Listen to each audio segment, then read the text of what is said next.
Hi friends, welcome back to our channel Athena's Enclave. ഇന്ന് നമ്മളൊരു ഉള്ളിവടയും അതുപോലെ തന്നെ ഒരു മിന്റ് ലൈമുമാണ് ഉണ്ടാക്കാൻ പോകുന്നത്. ഉള്ളിവട സാധാരണ ഉള്ളിവടയല്ല, നമ്മൾ ബാക്കി വന്ന ചോറുണ്ടല്ലോ, ആ ചോറ് ഉപയോഗിച്ചിട്ടാണ് നമ്മളിവിടെ ഉള്ളിവട ഉണ്ടാക്കുന്നത്. അപ്പോൾ അതിന് വേണ്ടിയിട്ട് നമുക്ക് മെയിൻ ഇൻഗ്രീഡിയൻറ്റ് ബാക്കി വന്ന ചോറ് തന്നെയാണ്. ഞാനിവിടെ വെള്ളരിയാണ് ഉപയോഗിക്കുന്നത്. അപ്പോൾ ആ വെള്ളരിയാണിത്.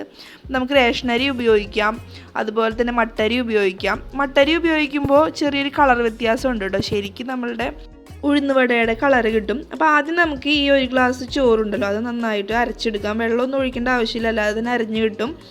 അതുകൂടാതെ നമുക്ക് സവാള വേണം, നല്ലോണം സവാള വേണം. നമ്മൾ ഉള്ളിവടയാണ് ഉണ്ടാക്കുന്നത്. അപ്പോൾ ഞാനിവിടെ ഒരു 1.5 സവാളയാണ് എടുത്തേക്കുന്നത് ഈ ഒരു കപ്പിലേക്ക്. പിന്നെ പച്ചമുളക്, 1 ടേബിൾ സ്പൂൺ ഗോതമ്പ് പൊടിയും 1 ടേബിൾ സ്പൂൺ അരിപ്പൊടിയും ചേർത്ത് കൊടുക്കുക.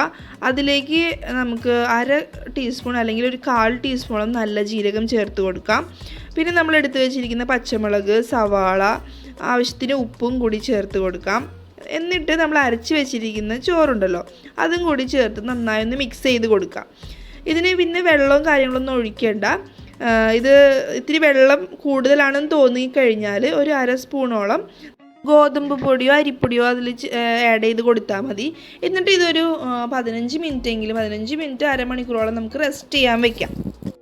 ഈ സമയം കൊണ്ട് നമുക്കൊരു സിമ്പിൾ മിൻറ്റ് ലൈം ഉണ്ടാക്കിയല്ലോ. അതിന് വേണ്ടിയിട്ട് ഞാനിവിടെ ഒരു ബഞ്ച്, ഒരു കൈപ്പിടി മിൻറ്റ് എടുത്തിട്ടുണ്ട്, നമ്മുടെ പുതിനയില.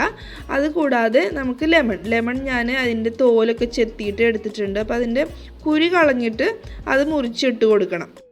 പിന്നെ ഒരു 5-6 ഐസ് ക്യൂബ്സും കൂടി ഇട്ട് കൊടുത്തിട്ട് അത് ആദ്യം ഒന്ന് ക്രഷ് ചെയ്തെടുക്കുക.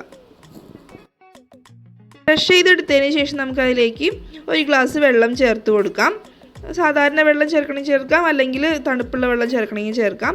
ആവശ്യത്തിന് പഞ്ചസാര ഇട്ട് കൊടുക്കാം. എന്നിട്ട് നമുക്കിതൊന്ന് നന്നായിട്ട് ഒന്നുകൂടെ അടിച്ചു കൊണ്ടുവരാം. നമുക്കിനി ഇതിൻ്റെ കൊറ്റനൊക്കെ ഒന്ന് അരിച്ചെടുക്കാം. അത്രയേ ഉള്ളൂ, നമ്മുടെ മിൻറ്റ് ലൈം റെഡിയാണ്. നല്ല ടേസ്റ്റുമാണ്, നമ്മുടെ ഹെൽത്തിന് ഒരുപാട് നല്ലതാണ്. പ്രത്യേകിച്ച് വറുത്ത പലഹാരങ്ങളൊക്കെ കഴിക്കുകയാണെങ്കിൽ അതിൻ്റെ ഒപ്പം മിൻറ്റ് ലൈം വളരെ നല്ലതാണ്.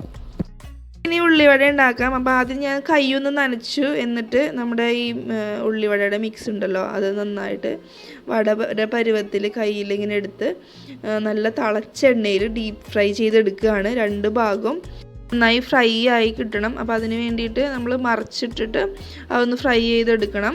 അപ്പോൾ ഇത് മീഡിയം ഫ്ലെയിമിലിട്ട് ചെയ്യാണ് നല്ലത്, അല്ലാന്നുണ്ടെങ്കിൽ ഉള്ളിൽ വേവില്ല. സാധാരണ ഉള്ളിവടയുടെ പോലെ എണ്ണ അധികം കുടിക്കില്ല. ഒരു ഗോൾഡൻ കളറാകുമ്പോൾ നമുക്കിത് വറുത്ത് കോരിയെടുക്കാം. അപ്പോൾ നമ്മുടെ ഉള്ളിവട ഇവിടെ റെഡി ആയിട്ടുണ്ട്. വളരെ ടേസ്റ്റിയും സിമ്പിളുമാണ്. വീഡിയോ എല്ലാവർക്കും ഇഷ്ടമായി എന്ന് വിശ്വസിക്കുന്നു. വീഡിയോ ഇഷ്ടമായെങ്കിൽ ലൈക്ക് ചെയ്യുക, ഷെയർ ചെയ്യുക, കമൻറ്റ് ചെയ്യുക, സബ്സ്ക്രൈബ് ചെയ്യുക. മറ്റൊരു വീഡിയോ ആയിട്ട് വരുന്നത് വരെ എല്ലാവർക്കും നന്ദി.